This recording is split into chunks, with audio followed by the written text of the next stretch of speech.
crash triggers a tiny controlled explosion that fills your airbag in about 50 milliseconds. That's faster than you can blink. A blink takes 100 to 150. By the time you'd flinch, it's already done.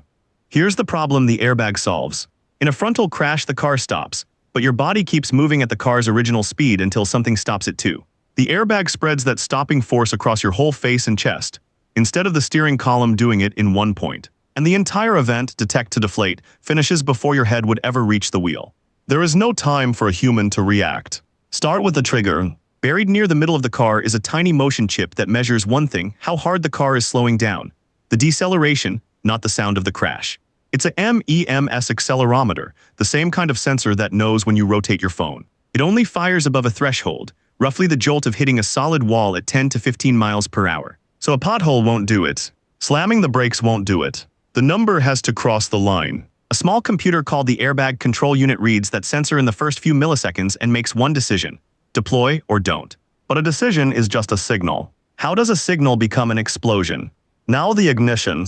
That deploy signal sends a small electrical charge into a thin filament, which heats up and lights a solid propellant packed inside the inflator. In the classic design, that propellant is sodium azide, written NaN3, and when it's lit it decomposes almost instantly, breaking apart into sodium and a big rush of nitrogen gas.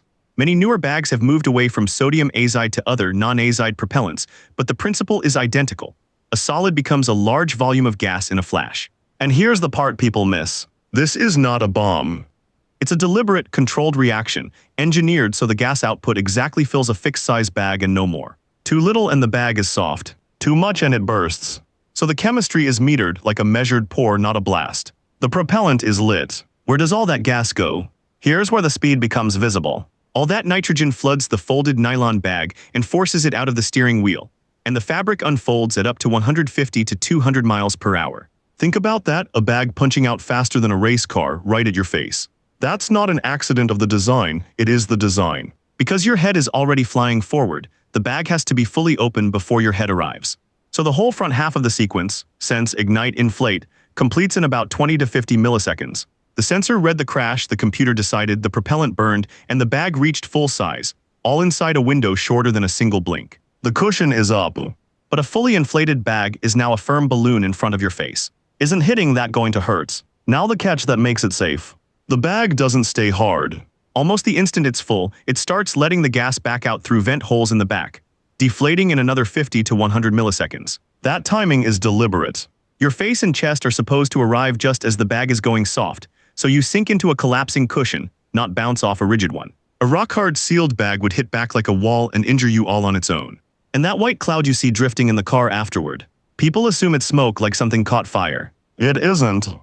It's mostly cornstarch or talc, a fine powder that keeps the tightly folded bag from sticking to itself before it fires, plus some harmless leftover dust from the reaction.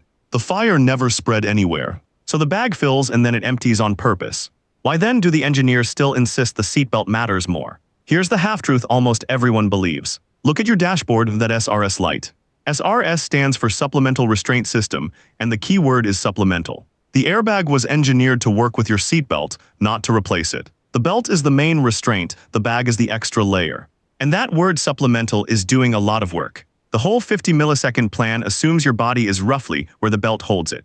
If you're unbelted, you're already sliding forward when the bag fires, and you can meet it mid-inflation, when it's still punching out at over 100 miles an hour. Meeting that force at the wrong moment can hurt you badly. The belt's real job here is to slow you just enough and keep you positioned, so the bag opens in the space in front of you and catches you as it softens.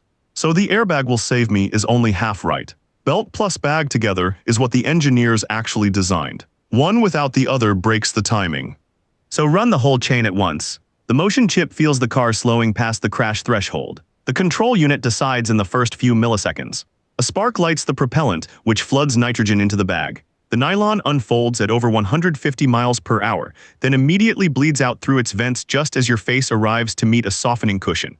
The entire sequence inside about 50 milliseconds. The elegance isn't the explosion, anyone can make a bang. The elegance is the timing.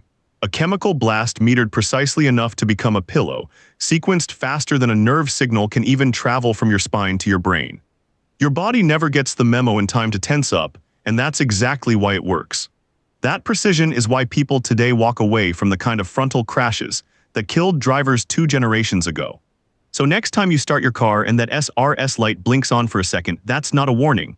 That's the system running its own check, confirming it can save your life in 50 milliseconds. Follow along for more of the everyday engineering hiding in plain sight, one layer at a time.